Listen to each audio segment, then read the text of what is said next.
Hey everyone, happy to see you guys. I am finally back from my little vacation and I'm so happy to be here again.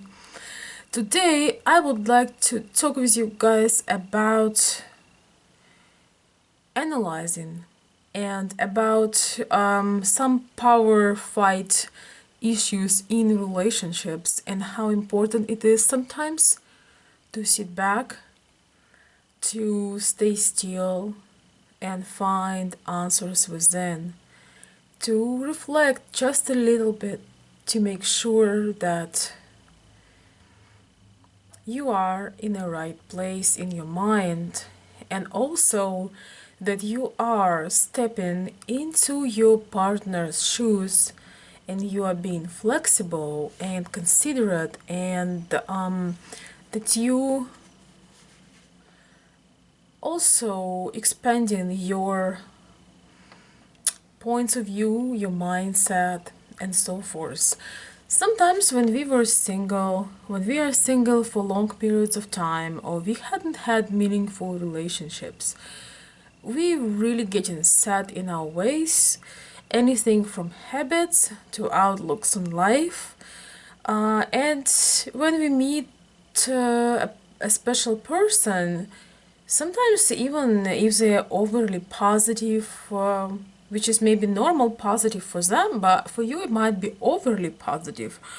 Or if they are encouraging to you, or they truly believe in you and they are honest and loving, sometimes those things might appear somewhat unrealistic or fake, or just be a contradiction with the way you live your life.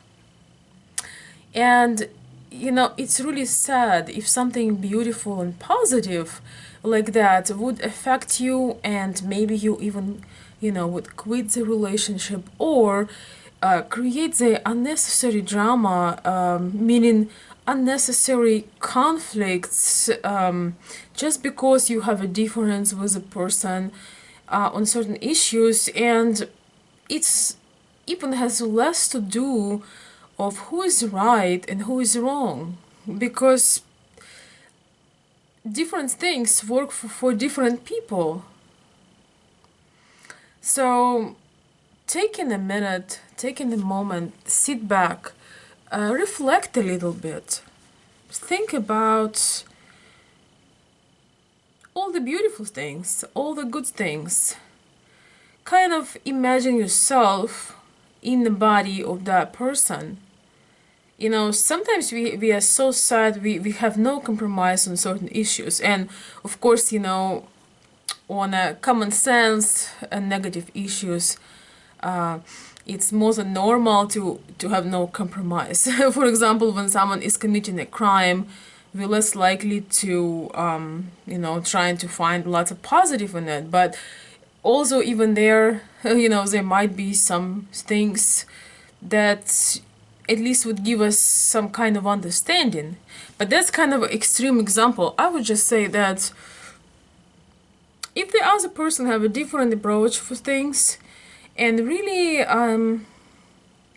you realize, when you sit down and you're trying to realize where's they and to understand, like, where's they coming from, and have that attitude worked for them, and maybe, just maybe, if you expand your mind just a little bit, maybe you could add something new. Maybe you could change your perspective. I would not even say change, but expand. Maybe they actually make sense. Um, it's also such a wonderful thing in a relationship when two people have some kind of conflict or misunderstanding, and there is, in a conflict or misunderstanding, there is usually not just one person's fault. It's usually two people. There was miscommunication, misunderstanding, and there is nothing better when both people take some time off before the blame and just simply reflect just a little bit, and specifically trying to find some points of view from the other side, and then get back together and share saying that, oh, you know what, I don't, maybe even something like that. I don't really agree with that, but I really understand where you're coming from.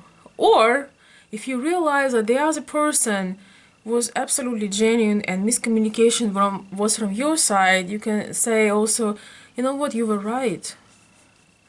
And it's totally fine to apologize and bring things up, because one day it's gonna be other's person fault, more, maybe like 80%. And the person will remember that you did not have pride, about it. You were not to prove things. You just came and say, you know what, I'm sorry if I hurt you. I will do better next time. So basically, when you show your example that you really care about, how the other person feel, and you're not obsessed about being right, and you communicate that, it will be good for reverse situation.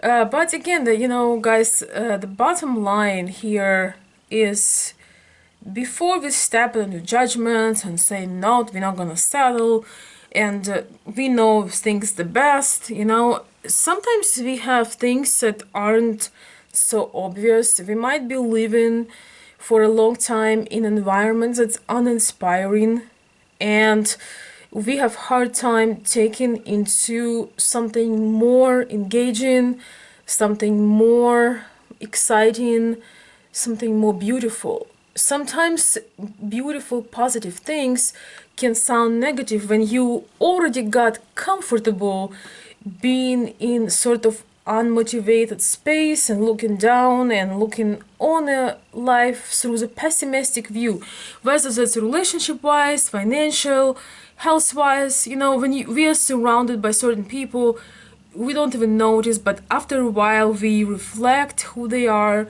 we becoming a little bit who they are, and when the new fresh person come into your life, sometimes we are in denial and we don't want to learn, or we don't want to open up. And I mean, this thing is genderless, doesn't really have a gender at all. It doesn't really matter. And my second main point is, there is nothing like taking a break and reflect and just let your mind give you answers within. You'll be amazed that sometimes you don't even need somebody's advice, because you can sit out in the nature and relax and reflect and just listen to inner you. You will make your own discoveries about yourself and about your relationships, and very often you will come up with the insights that will bring you much closer with your partner than you've ever been. Thank you.